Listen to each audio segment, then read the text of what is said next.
Hey guys, welcome to another edition of Ask the Doctor lecture series. A topic that came up recently in one of our lectures in the office was what to do for injuries.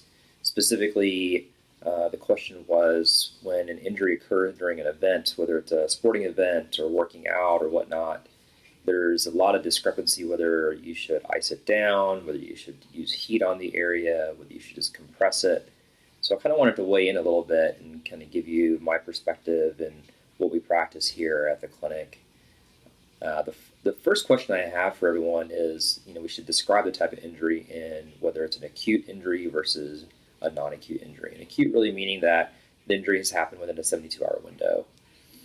When you have that, I am an ice guy and ice guy only. And the principles are as follows.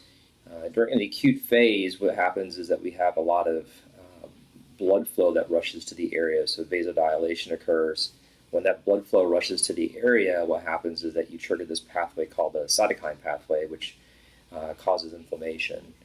Now, it's true that the cytokine pathway does trigger other processes, including recruiting macrophages, and macrophages are a cell that kind of help clean up injured areas. What they do is they break down the blood that has collected into a particular area, break down the blood clots, and start recruiting other cells to start with the repair process.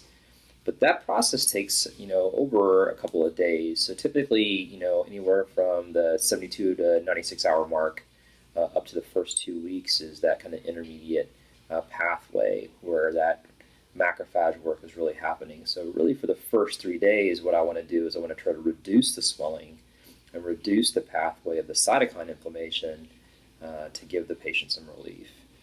So I'm an ice-only guy, and typically what I'll recommend is ice in kind of cyclical sessions where you do 10 to 20 minutes every couple of hours to reduce blood flow and vasoconstrict. And by vasoconstricting, what we're doing is we're trying to reduce the blood flow to that particular affected area.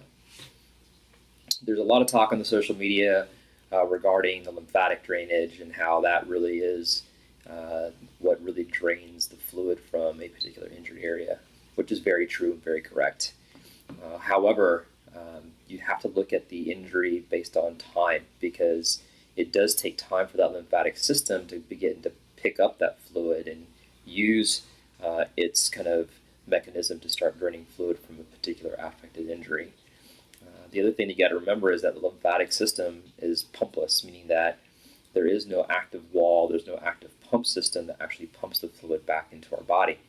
So it's really motion, or in the osteopathic world, there are lymphatic techniques that we actually try to promote that drainage of fluid of the lymphatic system. And you got to remember that the lymphatic system, our entire body typically drains up just underneath our left clavicle under the subclavian artery, whereas this part of our body really drains into this. So the majority of our fluid really comes in that left lymphatic area. And so when people talk about lymph flow, I want them to understand that it's pumpless and it's motion that's going to create that, but there's areas of congestion that typically will happen. Just like if you were to imagine a bunch of tunnels in an interstate and all of a sudden you have to go underwater, all those tunnels that actually all these cars are driving now have to kind of submerge into an area, causes a lot of congestion. And that congestion is typically seen in the pelvis, the abdomen, and also in the upper thoracic cavity. So, when people talk about lymphatic drainage, it's not only to get the fluid into that system, but you also have to have the system have some sort of flow, some sort of pump to get that fluid out. And to put that in perspective, that really, that process is occurring starting at, week 1 to week 2 up to the first, 6 to 7 weeks of continuously hopefully draining that fluid. When it comes to heat, initially I'm totally an anti-heat guy with the acute phase of an injury. I don't want to promote vasodilation whatsoever. Like I said, I want to vasoconstrict. So hopefully this provides you a little bit of insight in regards to how we treat here at the clinic, and coming from an osteopathic perspective. The golden rules really are that there is no cookbook methodology when it comes to injury treatment. You got to break it down into whether it was acute versus subacute versus chronic, meaning the first 72 hours, beyond the first 72 hours to 2 weeks, and then beyond 2 weeks for those definitions. And then really we want to look at how the patient responds. Every body is different, and we have to kind of take that into account. We want to make golden rules that we can follow and that most people respond to, but we have to kind of pay attention that every human body was created differently, and so what works for one person may not work for another, and we have to keep that in the back of our minds when it comes to making treatment options.